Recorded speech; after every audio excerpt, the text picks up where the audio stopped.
the Director of Technology Delivery here. I tend to be thinking about cells and gels to bits and bytes.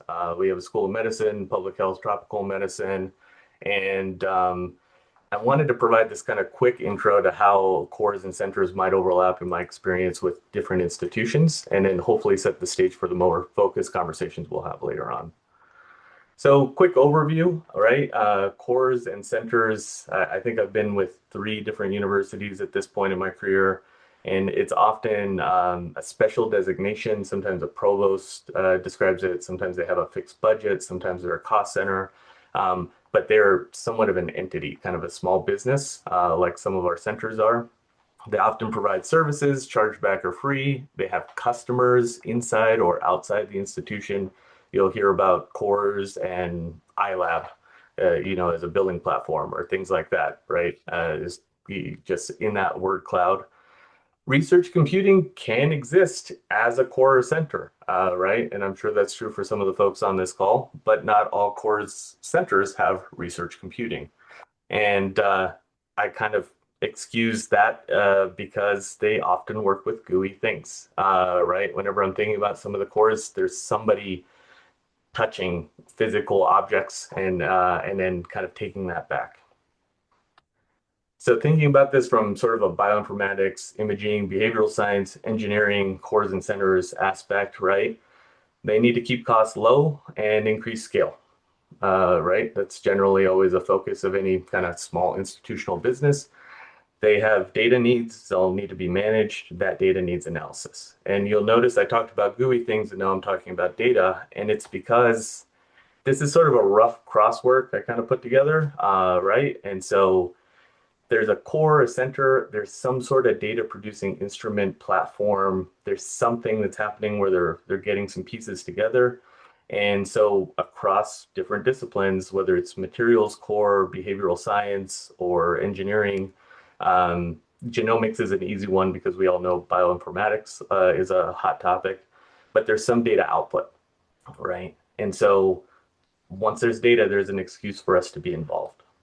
And this is kind of where I see these sessions being excellent input in the conversation. To me, IT and kind of research computing, we're really good at scaling things. It's sort of our special power, if you will.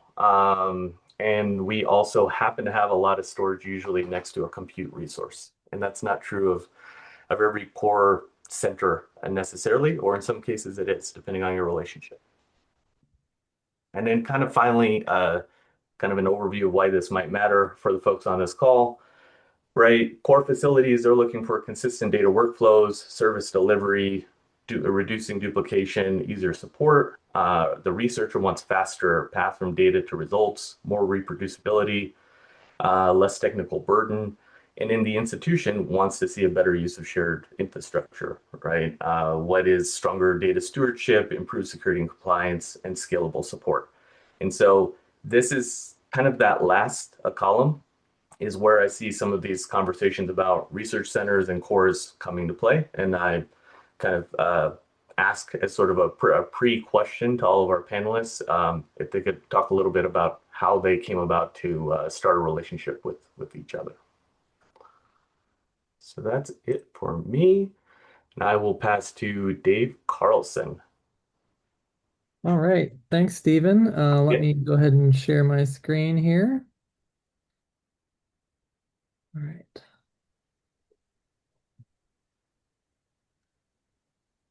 All right. Can you see the presentation okay? Oh, All right. yes. Yeah.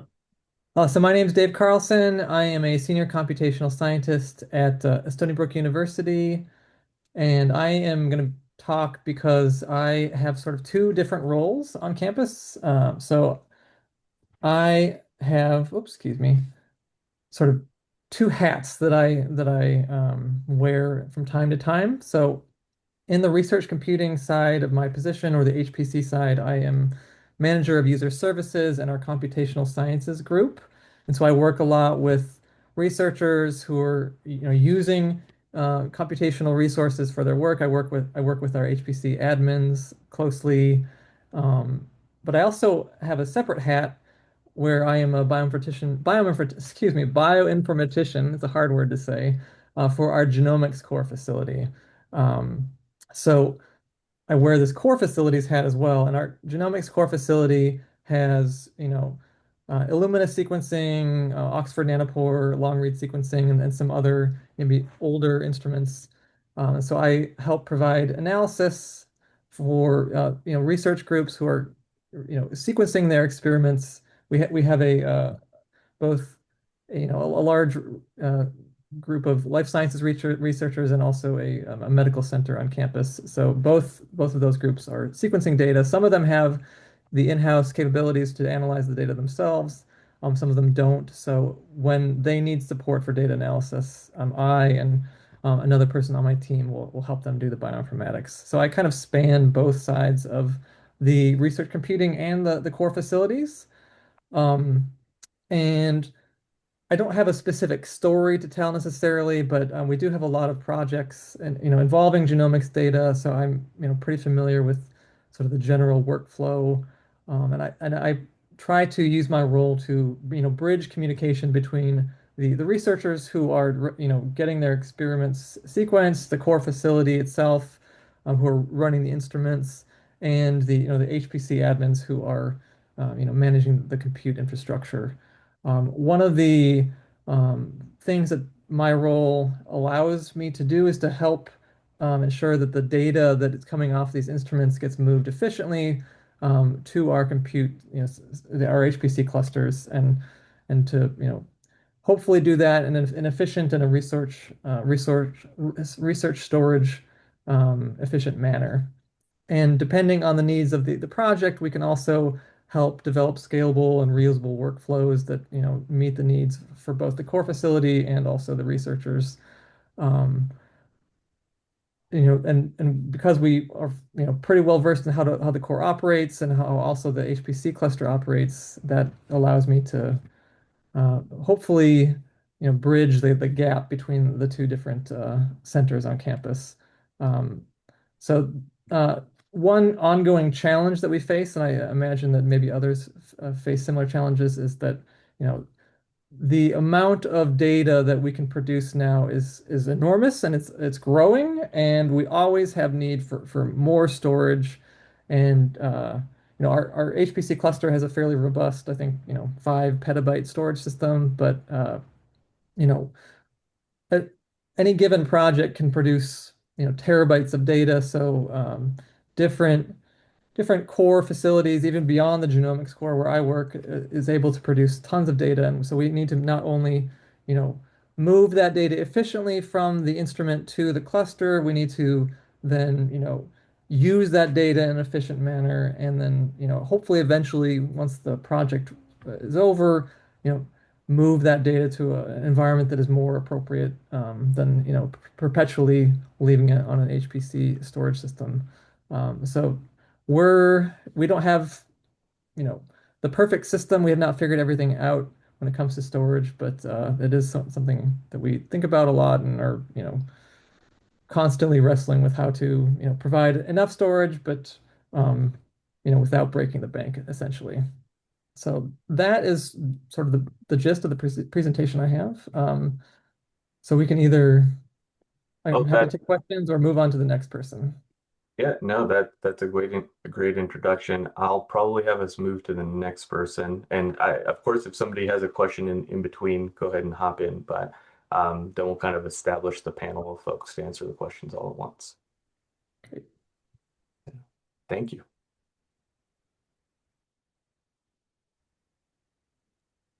And I Let see, me unmute myself, and I hope you can see my screen. yes. Thanks for having me. Here's who I am and whom I'm representing. I've got a couple of hats because this is an academic medical center um, where we've got some stuff happening under the covered entity and stuff that's part of the hybrid entity, which is typical of AMCs. Um, the story, I don't have a very specific story. I think if you take a broad enough conception of a story, this qualifies as one. We'll see if it's a good one. Um, I run a department that often gets called a bioinformatics shop. We do everything from building apps to running RedCap for the entire university, doing all honest brokerage of clinical data, and increasingly, and I think you'll hear this as a theme and probably already recognize it as one, um, especially driven by AI, but not exclusively. We're increasingly in the business of getting kind of the enterprise scale data, like the entire clinical data record, to be usable for research, because sort of, historical approaches, uh, probably not sustainable in the face of the scaling that is going to be necessary. We've got a team of UX experts, and I am a former um, social demographer and health services researcher who's kind of bounced back and forth between research and IT. And I'm grateful that my dilettante lifestyle and professional career have gotten me into a space where I seem to fit okay. One of the things that is not key to the story, but it's a story, something I tell everybody who will listen, is a space we're often in is trying to help researchers navigate among things they want to do. What's the right thing to do in terms of the people who need to interface it with it? Is it going to be usable, useful, and desirable to them? Can it be pulled off technically? Is it practicable? And is it compliant? That's really the spirit of what we're doing. And because everything else is advancing the biomedical research mission at Ohio State through data and technology, it's very difficult for us to pin down exactly what services we provide toward that. I suspect that will resonate with a bunch of folks in this room, is sort of, what is your job? Well, it's whatever we need to advance research. In terms of our organizational context, one of the things that I think is also not unique about us is that we are a service center that was launched. We sprang up in the middle of an organization that already had a lot of organic growth and development. And a shop like ours is so we reside in the College of Medicine. This group, this picture is kind of terrible on purpose, but we rely on medical center IT and university IT as platform providers, as well as our besties at the Ohio Supercomputer Center. And so we are often covering a couple layers of a stack as an interface to researchers, and then our clients come from all over the university, and sometimes beyond. And that poses interesting challenges because you are platform spanning, which means you have to understand the rules of all of these platform providers, but you're often the service interface to researchers who are thinking of you as like, yeah, you're the IT, the research IT people, right? And it turns there's all this complexity that's sort of under the surface of the water where they're interfacing with the tip of the iceberg. Thinking about what it's like to run a core facility or service center, you are often bound by federal regs, and I'll post these links ASAP. But often you are dealing with an overlap of federal regulation as well as local policies to your institution, as well as things that are kind of the vagaries of funder-specific things. And so, if you are going to get into the business of running a core facility, understanding what the regulatory landscape is about what you're allowed to charge for and how you're allowed to charge for it is really critical, and there be dragons in a lot of places. Some centers are required to be entirely self-funding via recharge. Others may have a free model where the institution pays for everything. We have the blessing and curse of being a hybrid model where you get some things are paid for and some things must be charged back. And that is often floating year to year. And if you are getting into this space, one thing I think it would be really good to do up front is try and get a sense of what are you committing to keep funded via institutional funds and are not charging to your customers as direct costs.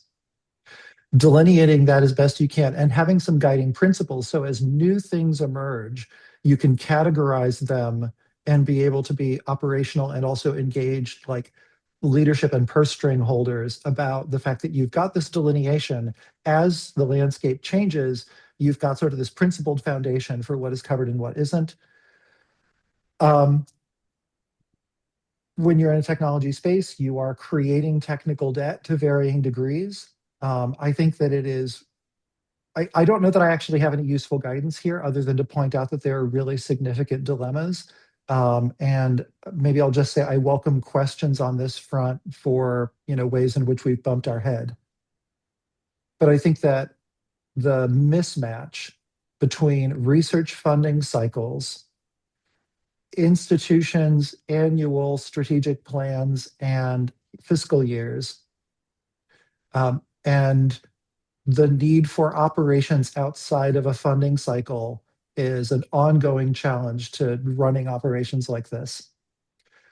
I think I already talked about some of this, but one of the things that I think is often a point of tension or friction between researchers and people providing services is, depending on the size and diversity of services presented in an institution, researchers may have to interface with multiple service models where some things are free and some things are charged back. And them having to sort that out is quite painful.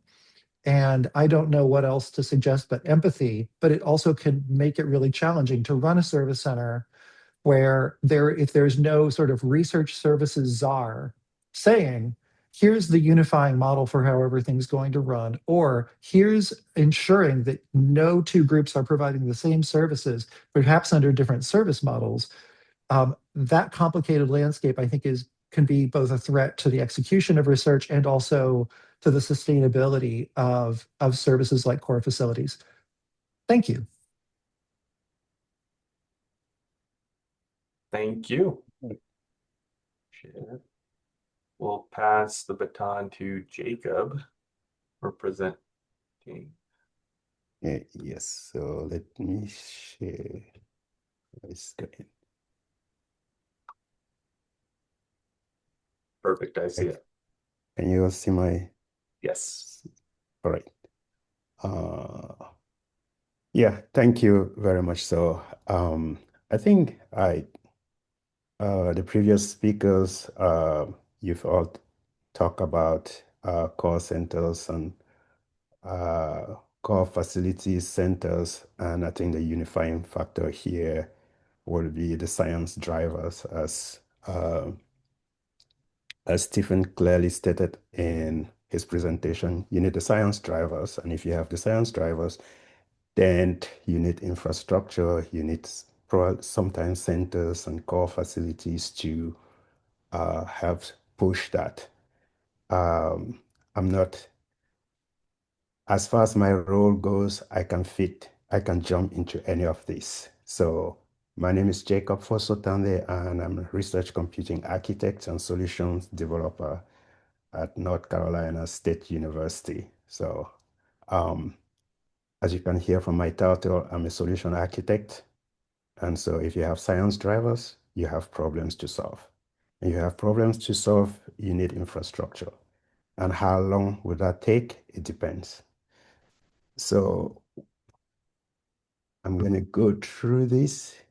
And so in my role, I fit within the research facilitation services at NC State University, but we looked upon as a task force. So we focus on specific types of problems. And so the task force is composed of a solution architect, which is myself, and a database and application developer. So we focus on the database and the application. So we have apps. And then we have research project team.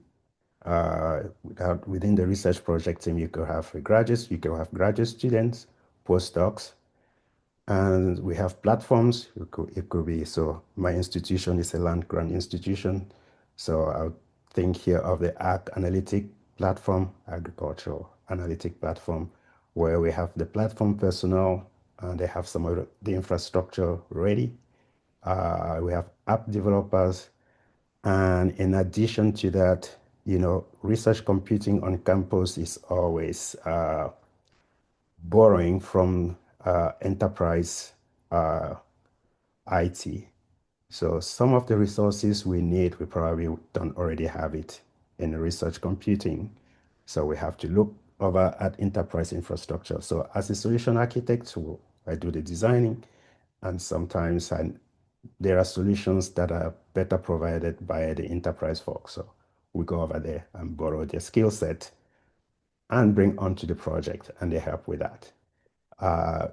Some of the skills may be at the departmental level. So we do all the inventory and we put all of that together to build infrastructures to help push the research project. So what does the task force do? So the nature of the project, so most of our projects are interdisciplinary. So in agriculture, for example, you have people from, I don't know, biochemistry, material science, electrical engineering. So they are all working on the same project with different roles. And you have to bring all these people together when you are building the infrastructure because you need to meet their needs. And the projects that we work on, they are generally very complex projects, so many layers.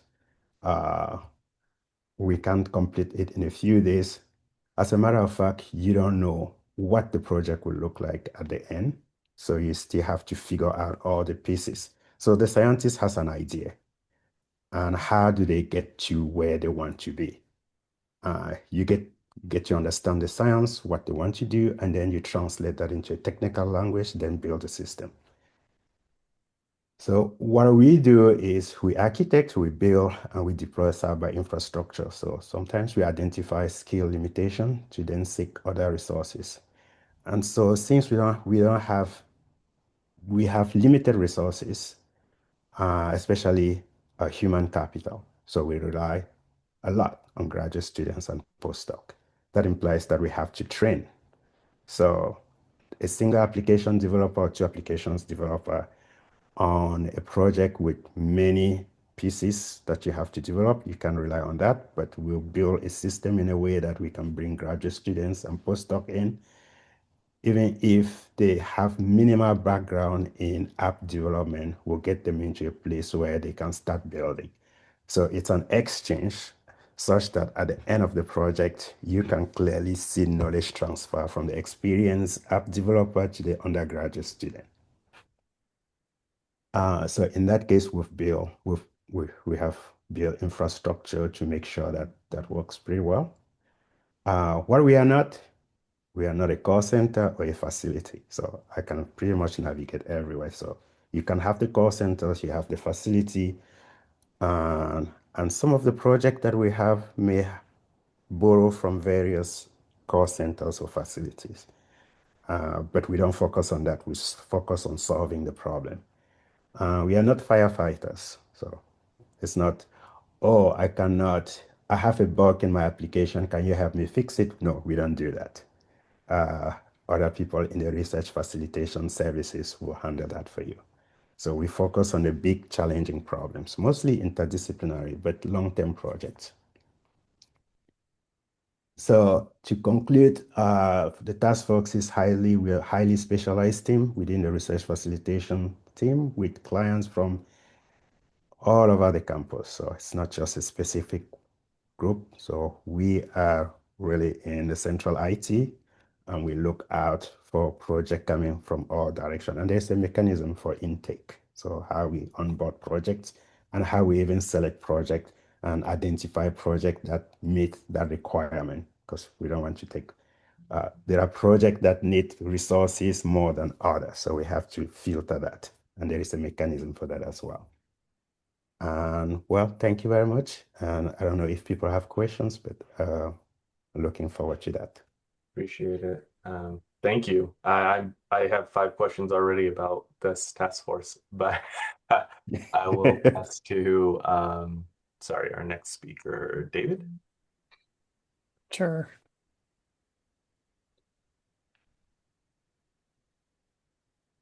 And I see your screen. Good. Challenge. Oh, that's the last slide. That's all right. Yeah, so my name is Dave Nix, and I'm a director of the Cancer Center Bioinformatics Shared Resource at Huntsman Cancer, and we're wholly part of the University of Utah. And we're a real core facility with a pretty simple chargeback. Oh wait, things are advancing. Pretty simple chargeback policy. We bill by the hour for hands-on keyboard work. We don't charge for running jobs on computing. And since we're highly subsidized by the University of Utah, we really only can work for folks that are associated with the university. It's a small group. We've got 7.2 FTE that are spread between about 10 individuals. Um, and the services that we provide are primarily related to working with high throughput sequencing data sets. This thing is on a timer. My apologies. I'll keep clicking back. We provide bioinformatic consultation. We do lots of bioinformatic analysis, some of which is automated. And one of the little vignettes I'm going to talk a little bit about is this translational genomics program, which, unlike the other services I mentioned, is not for one particular client, but based for the institution. And this has basically got four components to it. And what we're looking to do here is basically provide a one-stop place where people can go to get information about tumors and patients that have been run through some type of comprehensive clinical diagnostic. And so we collect raw molecular data from a variety of different sources, including commercial test providers like Tempus and CaRCC, but also with research programs like the Orion Avatar. And we've got about 19,000 patients right now that are basically part of this. Once we have this raw data, we actually run harmonized analysis. I mean, we can recover VCF files and BAM files from each of these vendors, but we prefer to push them all through our own workflows so that we actually know what's coming out the other end. And all of this is run over at the University of Utah Center for High Performance Computing in the protected environment, because we actually are dealing with some data sets that have got MRNs and PHI and other stuff in it. And then we push all this data up into an object store on AWS. And as I mentioned, it's got 19,000 patients, and it's kind of small. It's only 371 terabytes. And then once we have this in this AWS archive, then we develop tools that can work with it. One of which is a command line tool that lets us query the 3.4 billion SNVs and indels within seconds. So you can identify people with the BRCA1 mutation and build cohorts that way. We also support a local CBioPortal instance. And CBioPortal is an awesome app that was originally developed for the TCGA program and sponsored by MSK. And it's a really great tool for integrating molecular data with clinical data, building cohorts, and then comparing them. You know, saying people treated with immunotherapy for melanoma, how do they compare to those that weren't? And you can clearly get some very straightforward answers. But the thing that's challenging to us is this is data that's rolling in every single month, and we're getting more than 300 new tumor tests. And so trying to keep on top of that and keeping workflows current is actually quite painful. We also do a whole bunch of things related to bioinformatic infrastructure. And again, we rely heavily on CHPC. There's two clusters there, the 14 nodes on Kings Peak, 38 on Redwood. This is in the protected environment. We also run a lot of local servers. One of our large headaches is genomic data management. We work with 160 labs at the University of Utah. And right now we've generated more than 2.5 petabytes of data related to them. We used to try to keep this local, but it just got too costly. Not so much for the hardware, but for actually the people that are required to sit on top of such a large storage system. And we also need to be able to bill the 160 clients every single month for their data storage. And so we have two systems. One is a local system where we keep data for 3 months. And then we have a process to actually move that to Amazon Web Services.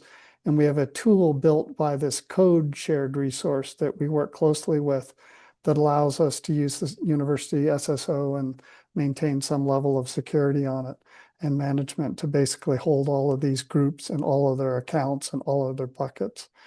Lots of other stuff related to some fancy compute nodes that we have that we use for Dragon analysis. This is from Illumina. Write lots of workflows. I like SnakeMake, other folks like Nextflow. We try to keep this in containers.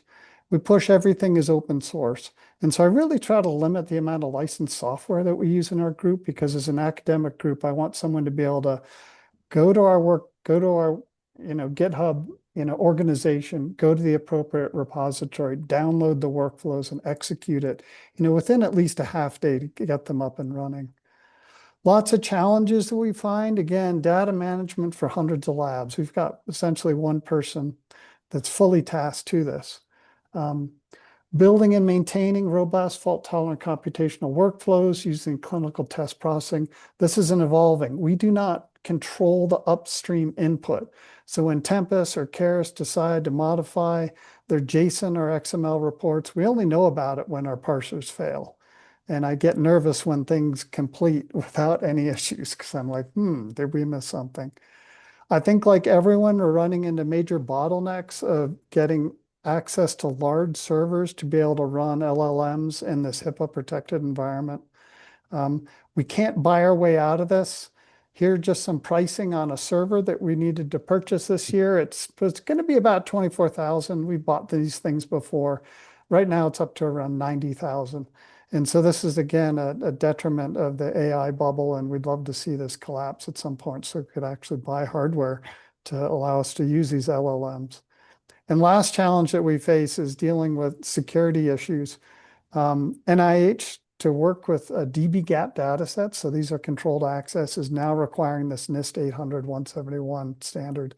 This has got 110 security controls. This is actually more secure than hospital operations. It's a nightmare, and thank God CHPC is willing to step forward and create a citadel. But honestly, we stood up a project in there. It's so painful to actually be able to work with these data.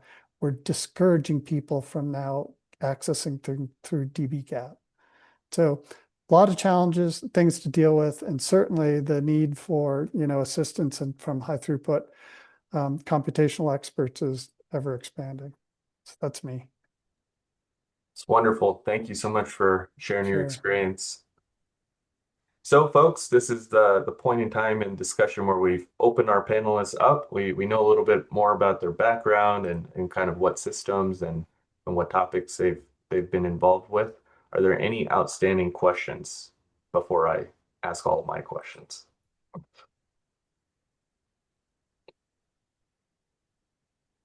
Actually, I have a question. Yes. I'm wondering how AI is affecting the workload for the cores. Are people, what I'm finding is that researchers are now just going to Claude Code and saying what they need and just blindly trusting the code that they get, or they hand us 21 pages of code and say, can you test this to make sure it's accurate? And I'm wondering if other people are encountering that situation. I see smiles.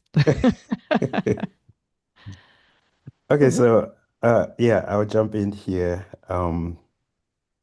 So this comes up a lot, and sometimes I hear people say, okay, AI is going to kick all the developers out of their job.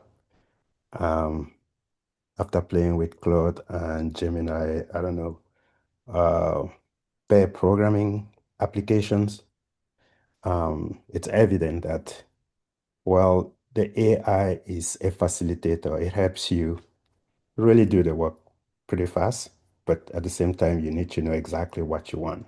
It's just there guiding you. It makes you be more productive. For example, one very nice thing that I like is it takes a very long time to produce documentation for an application that you've written. But if you have good comments in your application, oh yeah, Claude will give me a nice documentation about my code that I've written. At least a template, a place for me to start and not build everything from scratch. That is good. But as far as very complex application goes, you still have to design, but the pieces AI will help you. But you first of all have to be a good programmer. I'll take an example, Copilot, for example. So pair programming, just like a professor and an undergrad or grad student sharing screen, and in those days, and they will tell you, hey, do this colon, that, and that. Well, with Copilot, maybe you just write this and you create some context, and as you're typing, it's guiding you through. Is it always correct? Probably not always, but at least it makes you really go faster. So my answer is it's AI is not going to do the work for you, especially from a solution, from an architect point of view. So the creativity, the thinking, you're still going to have to do it. And you're still going to break it down into pieces. And the developer will take from there and then use their understanding of programming to then call Claude or other AI tools to help them really do the work faster. And plus, one added advantage is that if I have graduate students, for example, because code review is one challenge on my end, it takes a very long time to review what a graduate student has done. So after working with graduate student and postdoc, it's important. So I've found out that it's good for me to automate my workflow using some of the tools that are available. So when they push a code into GitHub, it triggers grading, some sort of grading, and some sort of formatting. So some of the mistakes that they may not catch, it will do the formatting, and some that they actually need to go over, it will throw back an exception with some explanation of what it is, and then they do the correction. So it reduces the amount of time I spend on reviewing code. At least all of us developing the project have some basic standard on which to rely on based on the automation that we have in place. Thanks. Thank you. I'll pass to Colin with a hand up. Okay, I'm setting a timer. Yeah, no. I think there are two pressures. So some of this is nothing new that we're working in contexts with customers who are very generative, who are basically writing software at a variety of scales, and then we're often having to provide infrastructures to enable that or get it plugged in. And I think we are seeing a proliferation among our customers of, vibe coded stuff, as well as just sort of general interest in getting consultation from us on that. We are probably writing code. AI is the fastest way to write legacy code. You can write legacy code that you do not understand. You can generate technical debt faster than ever. And so among our development teams, there's a recognition of that. And our managers are kind of losing their minds trying to figure out how do we enforce governance around things like, PR reviews. And so some of this is about the sort of procedural maturity within your own operation. Some of it, I think, is also the need for an infrastructure like how are you going to set up DevOps to support a proliferation of scientific software developers that include some things that give them feedback on the compliance posture of what they're doing. So new Title II requirements where if I think there are, we have compliance folks out there who are going to say, this dashboard you made for your own internal use is subject to ADA Title II. The fact that there isn't a lot of internal institutional guidance means the bar could be very high. And if compliance is increasingly going to get weaponized, institutions benefit from being more conservative, which in a sense allows externalizing some of the harder and faster rules to say, look, we all work at the same place that's subjecting us to these rules and regs, but we can be the heroes that are doing the most enabling for you to be compliant. And that could include things like automated testing for, dependencies. Supply chain attacks are emerging faster than ever. Some automated accessibility checking, which is going to be necessary but insufficient. I think that getting some of that plumbing in place to allow some of this to scale so it doesn't look like we're saying no to a growing proliferation of developers and accelerating development At least that's where our department is putting pretty much all of its eggs. That was 3 minutes. That was a lot. Thanks for your. No, no, you're all right. Thank you so much. That's great. Any other panelists to add on the question of AI affecting workload of the cores? No. I have my friendly skinless question, which is to all the panelists, really, do we have a storage problem or do we have a data management curation problem when we're thinking about generating items? We'll go with David first. Well, this is a caveated answer, but I would say that maybe the latter can cause the former. Um, I think it's a perennial problem from the sort of HPC and Research Computing Administration side to get our users to actually, you know, manage their data and curate it in a reasonable way and not just, let the data sit in a project space 5 years after they actually stopped that project and the graduate student moved on. And some of that is on us to, enforce, set rules and enforce them and encourage them to pursue better practices. Some of that is on them to uh, you know be better stewards of the resources. But I think in general, the scientists just want to do their science and they don't want to have to think about you know how much data am I using and you know should I archive this to the cloud or should I put it in some sort of cold storage repository? They don't want to have to be thinking about those questions. At least many of them don't.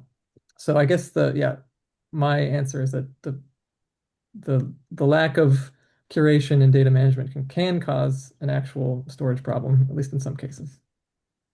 Thank you. I'll pass to David. Yeah, I mean, I would say we've had a really good experience with AWS. I'm sure the other cloud providers, Azure and Google Cloud Platform, are equally good. I think you've got to ask who your client is and what their data types are. So like in genomics, you generate these very large FASTQ files of raw sequencing reads. You align them once to the genome and then store that in a very compressed form called CRAM. But there's no reason that you can't move those very large initial data sets up into the cloud because they're rarely accessed. And so we do that pretty much continuously with all of the data that's kept in our LIMS system. It gets migrated after 3 months. And it's, I think, been a win-win because we don't worry about it anymore. And it doesn't matter once you're past, billing for 50 clients versus billing for 500. It's essentially the same process. I mean, to get to your question of do we have a storage problem? Yes, you've got to manage the data. It's going to hit petabyte scale. And certainly in terms of curation, the onus has been transferred essentially to the analyst or to the client to handle how good they're going to be at actually, condensing their data sets, getting rid of all the small little files. One thing I will say with the cloud providers is that it's free to upload, but it's very expensive to download. And so, for example, it's $1 a terabyte per month on Deep Glacier to store a terabyte. But if you want to download that back to your HPC facility, it's $90 a terabyte. And so you got to be kind of smart with what you're actually putting in there. That's to Jacob. Yes, so I would say the storage problem will come from a data management problem. The storage problem will come from a data management problem, from my experience. And when I work with researchers, so as previously said, they collect data and sometimes the data stay a lot in the storage. They probably may never touch it. So one of the ways that we proceed is to track the data as we are collecting it and how it's being used. And the general rule of thumb that I give the researchers that I work with them, if you go for a month, 2 months without touching your data, it probably doesn't have to stay in the campus storage. Maybe you move it somewhere if you think you're going to need it sometime down the road. And so the way we manage the data equally is completely tied to the computation or what the data is supposed to be used for. So, we can break it down into a number of levels. We can have hot data, which is data that is constantly being accessed. For example, at the development stage, when you're doing application development and testing, or you're doing model training, you're doing validations all the time, you probably have to get access to that data a lot. And so if you have an instrument where you're collecting data on the edge most of the time, and then you're moving it around, maybe not quite sure of what to do of that data yet, you may store it there. But once you compute it and you're constantly accessing it, that is hot data. And if you don't need it, maybe the locker that you've been provided fills up, you don't have space, and you want more space, they give you the price, you start screaming, and now you come to me. We'll take a look at it. We'll say, okay, we'll move some of this into AWS where it sits there. We'll have a process to pull it out, and then we'll set up a pipeline and have a staging area for once the data is collected. We will move most of what you don't need into archiving if you're not going to need it immediately, and then maybe 10% somewhere when we're still doing the development. So that the data that is closer to the HPC is for your hot data. The one that you don't use a lot is in the deep storage. So you use the data and the space for training because you access it constantly. So Yeah, to answer that question, so if you don't manage your pipeline correctly, which is the data management piece of it, you're gonna run into storage problem, especially at the campus level. yeah. I think one of the sessions previously was maybe Princeton. I'm going to mess this up, but they had a Tiger data effort. I don't know if anyone's got that recording, but it was really nifty. It was this transition from we're just going to buy more capacity to we're going to throw data facilitators at it, essentially. Folks that were kind of a combination of what we do with research computing and kind of library and curation side working together to kind of find different ways of organizing the data, right? Let's Yeah. use cram file format instead of BAM file form or SAM file format, I guess before all of that, but trying to find some better ways to compress things. So yeah. Yeah. So, and to be honest, researchers most of the time they don't think about their data taking up space until they Mhm. run out of space. Oh, yeah. Yeah. But if you have somebody with a clear view and off the field view, they see where the data is starting. Like in my role, for example, I can see the data being collected from the edge, stored, and then sitting there, and I have nowhere to put it, but we need to collect some of the data and do the computation. And then I go to them and say, you need to do something about this. Now they ask you, what can I do? It's for you now to come up with various options, and then you present them. Then they make the choice. Mhm. Yeah. So as we're kind of in the final 3 minutes of the call, if there's any other kind of outstanding questions, you can see the names of all the panelists in the agenda document, and don't, I guess, dox them, but you should feel open to sending them an email if you have a quick question, or you can email me directly and I can try to help feed that back. Um, Otherwise, my final request of everybody in the room is to check out that call doc. We have a section at the bottom around topic suggestions. If you feel like you're walking into a new project, there is a problem you're trying to solve that you haven't yet, or maybe you've had a good or bad experience with something, this could be a great avenue to kind of explore what that means in the context of all these different institutions and their efforts, right? Um, I've had some experience with Azure Cool Blob, not AWS Glacier. So maybe that's something I'm interested in, right? Or I'd love to know more about the task force and kind of, how this institution generates, the appropriate sizing for when a task force is involved and stops firefighting. Because I know that's a hat my institution wears a lot.